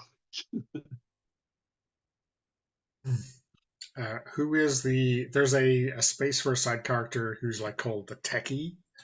Oh, yeah. Who do you think is bearing the brunt of your disapproval right now back at base? Yeah, definitely them. I should have had a picture. Give me a moment, and I think I can find someone.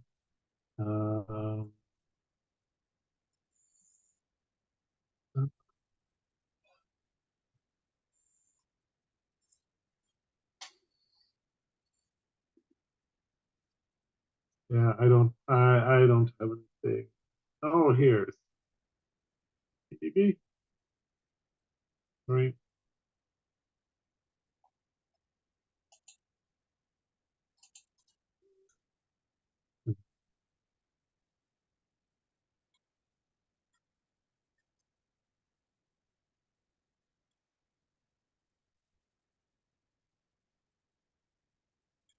That's a great pick.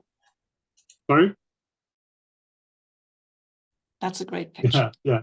And I think Chen is used to me yelling at them, so they're taking it. I mean, they're under pressure and trying to make this work, but they also know that no one else can do it better. So if they can't get it done, then nobody else can either.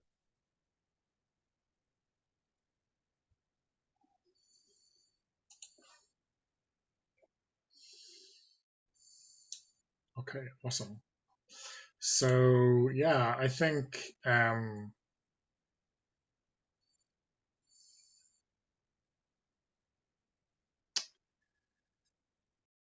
I wonder if we Chen gets a phone call from JC and it's like live, in the operation center, and I say something like, "Someone cut the wire. It looks like we've lost the trace or uh, lost the package. We're gonna have to do this the old-fashioned way."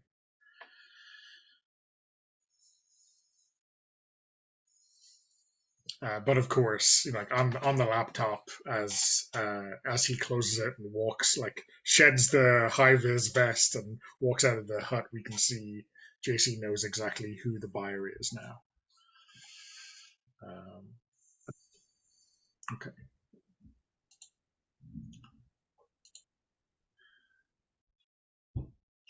So yeah, that's my wrap for that scene. I got a question, Donna. Yeah. Does Carter successfully recover the camera and return it so that they don't get detected?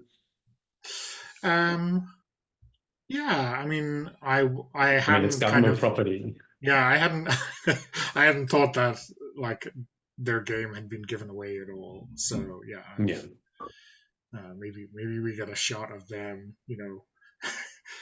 riding by on a bike or something and just stopping to pick it up.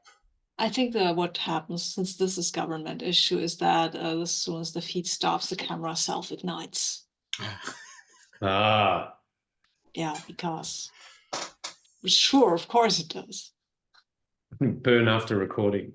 Yeah, burn after recording, the drone falls from the sky and scares a cat. Not doesn't harm it, just scares it a little. Like, you know how cats give these jumps when they're really surprised. Anyway, sorry. No, that's good. Yeah, so anyone have an idea for a sidebar?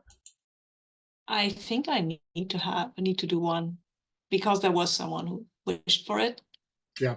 So I think I want to have a sidebar with my friend, whose name is Silas Farnsworth.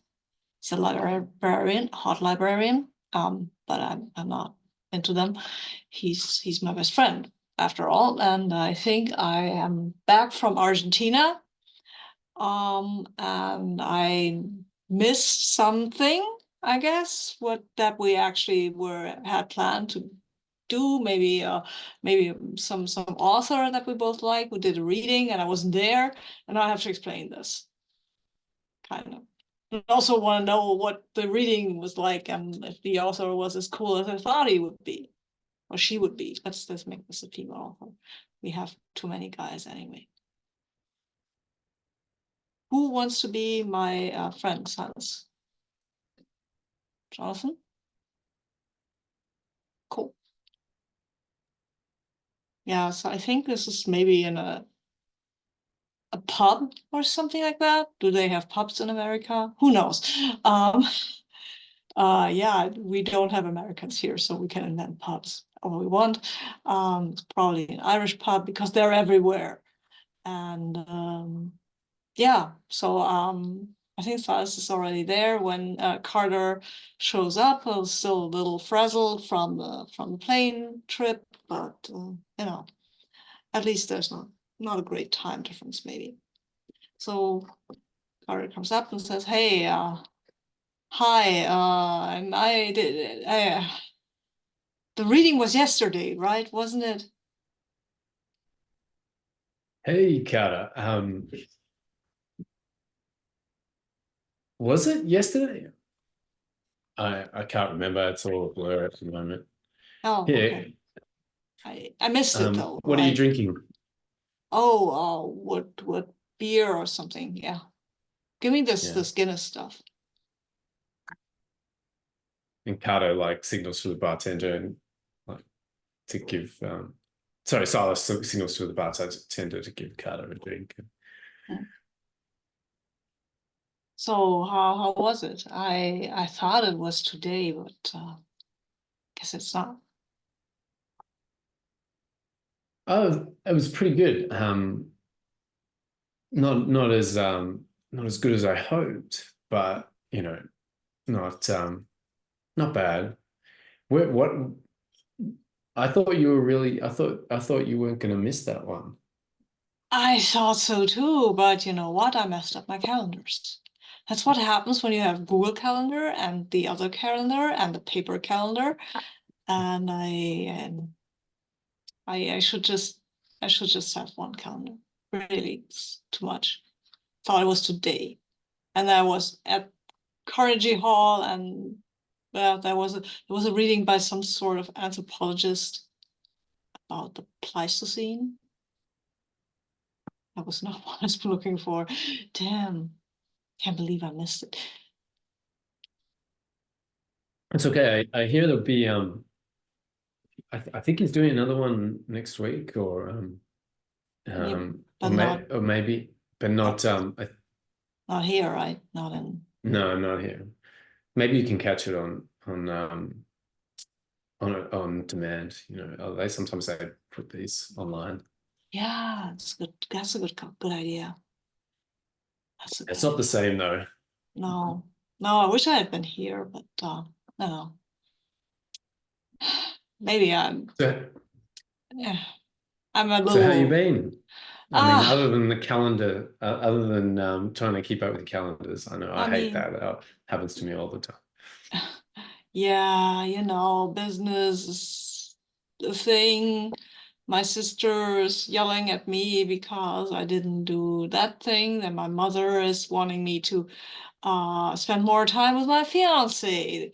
Then my fiance sends me pictures of armoires or something and wants to move in with me. It's a lot. And of course I got this. I was in Argentina. That was this rare book that I was looking for and didn't get it. But that would have been quite a catch. Well, Yeah, didn't I hear on the news that there was some kind of attack there? Like, what that? Yeah, I don't follow the news too closely. It's always an attack or a shooting or somebody murdering somebody else or some weird political shit. I don't care about this stuff, you know me. I don't. Politics is not. I mean, No, I know. It's just like, the way you go into some of these places, like it's like, without, just, you know, I I admire how your dedication. yeah, I mean, it's not that. Usually I can avoid the quarters of things that where stuff like this happens. And maybe I'm trying to run away a little from my mom. She's doting on me ever since Jesse. Well, she's kind of worried about me. Yeah. Well, I don't claim to I don't know if I'd like to travel as much as all that, but if you have a job opening, I'm available. Oh, I don't know, Silas. I mean, I thought you were happy with your job in the library. Yeah, I was. But the the new manager is a real piece of work. Oh. And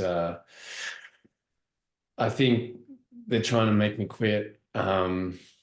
So, if you hear of anything, Yeah,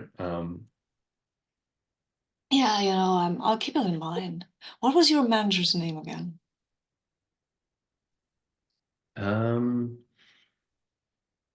I've got to come up with a name now. Yeah, no, just you can just say, yeah, you give me the name. Yeah, I give you the name, but I think it's Greg. Greg. Oh, yeah, okay, that's okay. Yeah, well, nothing we can do about that. Mm.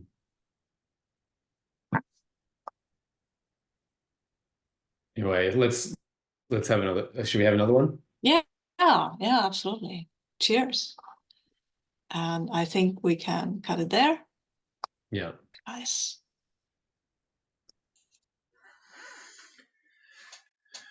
Poor Silas is never going to get a job out of Carter.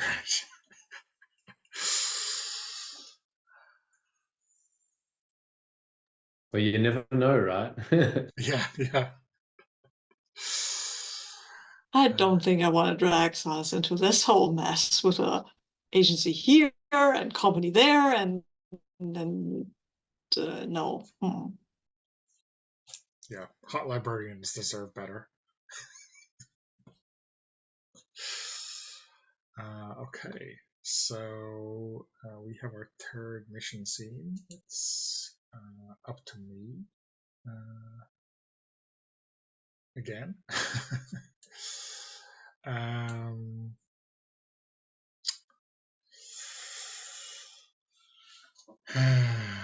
Let me think. So I need to draw a trump card. Trump suit is clubs.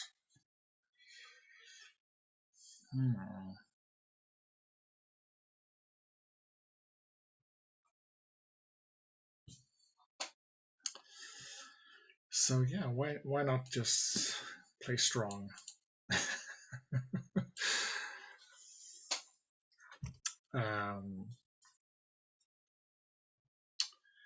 So I think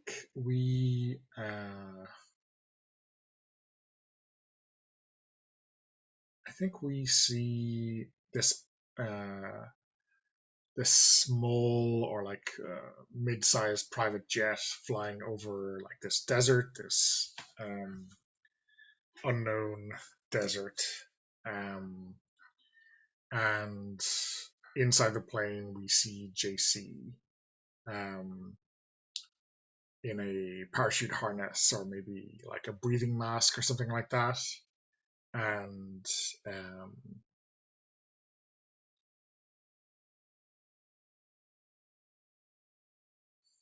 yeah, and there's like the door is about to open, and you can see like these like other pallets with equipment of some description are being kicked out, and then JC jumps out after them after counting to 5 or whatever, and and then all the parachutes open like at 2,000 feet or something like that. Something, a lot of shenanigans going on in the meantime, landing at some kind of facility in the deep desert. No signposts, no health and safety, no, none of that. It's obviously some kind of lair, let's call it. Yeah, and like JC rolls up, cuts the parachute loose, and has some kind of assault rifle or something like that. So kicking ass, taking names. That's how we're going to get into this facility. There may be other people jumping out of the airplane or landing beside him. I don't know. So I think it's my turn, right? Yeah. Cool. I'll jump out of the plane with JC, and when we start to get into a fight, I get hit by a bullet, because why not? I feel that's appropriate. Somebody needs to be wounded at some point, and then I can go and explain that to someone. Good thing my sidebar is open. You don't have to explain for No, a I don't while. have to explain. Yeah, for a while. So do you think it's like bad taking you out of the mission, or is it just slowing you down? And it's slowing me down. Okay. I think it's just slowing me down. I'm just I think we're I think Carter is not entirely sure what we're doing there, but it's a fight. You get into a fight, you kick ass, takes names, and he was trying to do that, and he was doing that, and then there was some unexpected other guy who he thought he had down, and then, well, if you do the martial arts with people and somebody has a gun, that can go wrong, and in that instance it did. At least for a minute he got shot, then he kicked the guy with the gun, but yeah, he was still shot. He was bleeding. He claimed it wasn't too bad.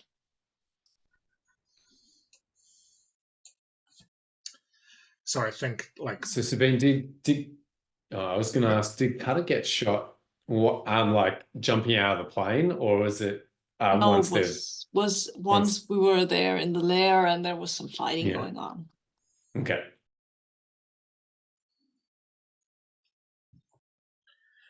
Yeah, I was just asking. There's maybe JC says something smart, like you just sit there and wait. I'll be back.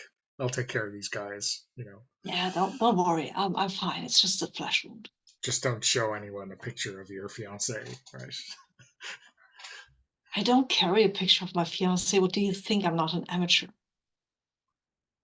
Well, that's great. That means you can't show it to anyone. It was just the one time, okay? Jonathan, you can swoop in.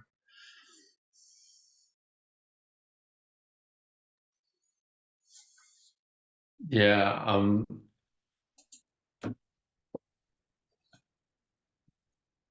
just trying to think.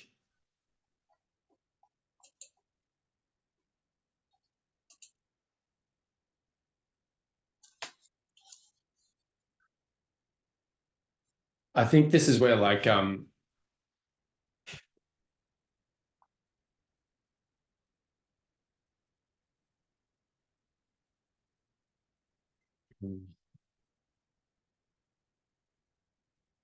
think this is where we see that that Carter's not the only agent in the organization that's in what we call it, the agency, in the only not the only agent in the agency who's working with the company.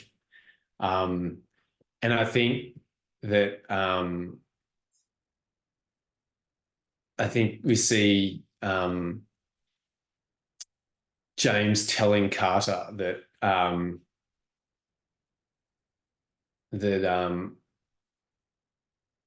we're going to get you some help on this mission. Someone, I can't say who, is going to take you to if things go bad, there'll be a chopper waiting outside on the roof, and someone will take you there, take you out if you need. And we don't know who that is yet.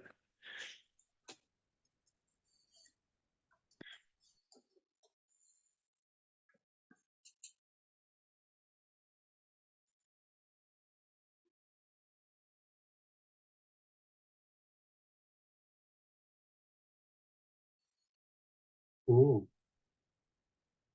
So I am going to play a very low card. I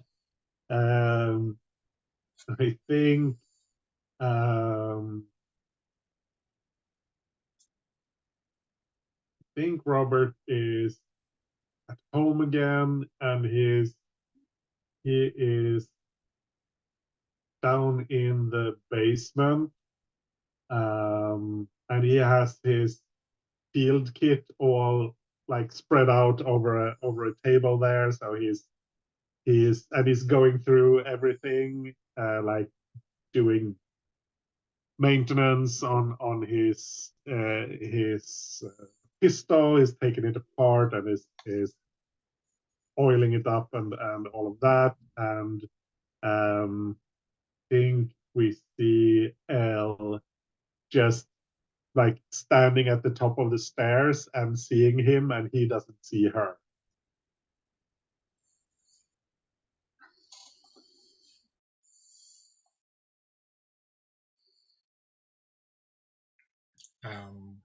Yeah, okay.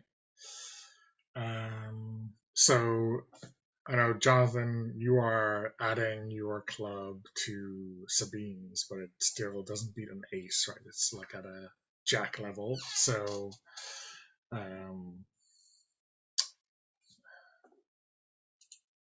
It's the highest card I've got. yeah. I think how I'm closing this out is we obviously maybe we have captured the buyer, or someone associated with that other organization, and we're bringing them in.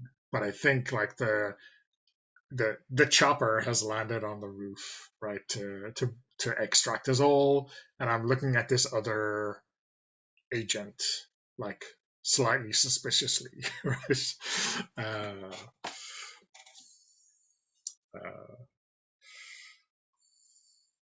Because maybe I don't know that they're working for Mason and the company. I think they might be another kind of mole. And I think how terrible do I want to be?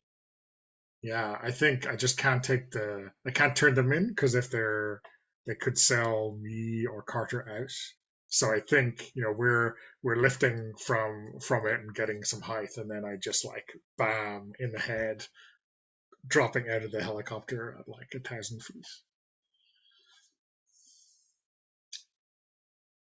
Sorry, Nice. unnamed agent.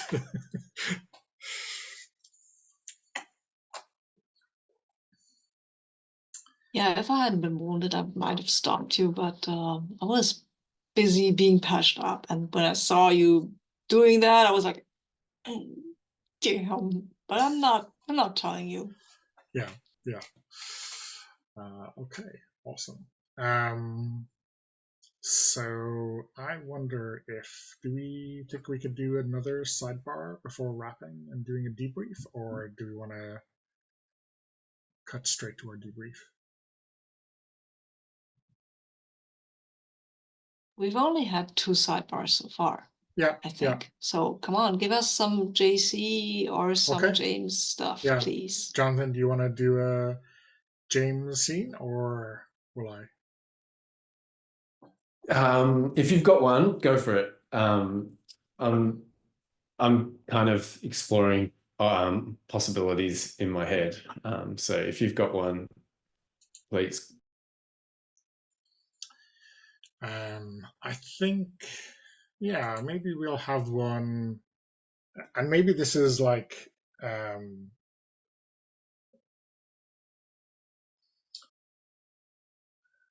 maybe this is like right before that, right before we see JC and Carter get into that jet, and we see, I think, JC meeting with Cynthia in the airplane hangar at this desert airstrip. Does anyone want to play JC's ex, who works for the company? Maybe as Sure. a colleague of James's. Sure. Oh yeah, I think I can do that. She's your ex, right? Yeah. Yeah. So I imagine it was not an amicable breakup. No, definitely not. No.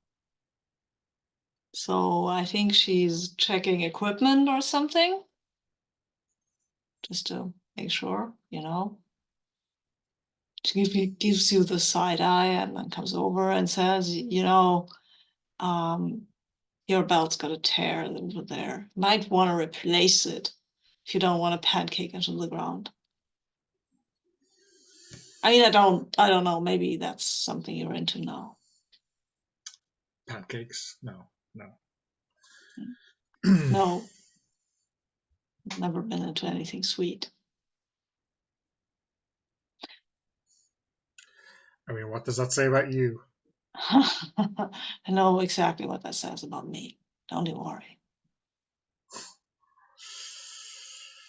Well, I hope you've received the thanks of a grateful president. We'll get to the bottom of this somehow. Huh? Oh, we'll see. It's not what I'm after. You know that.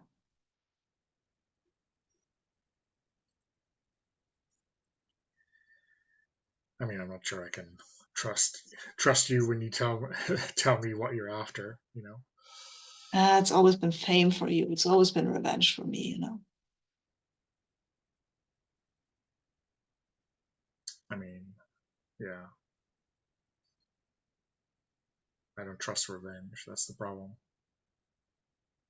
I don't trust fame.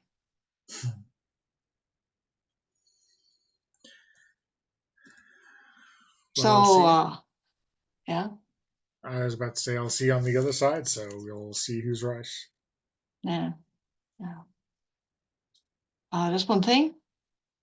Don't be too quick on the trigger this time, JC. And then she leaves.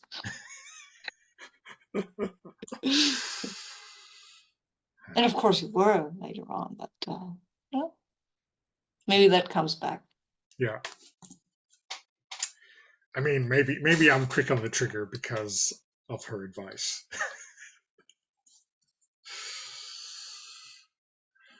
Yeah, I'm happy with that. Are you?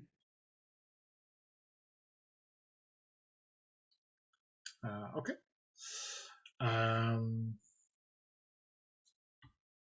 Yeah, so I think we can probably wrap there for today and jump back in next week.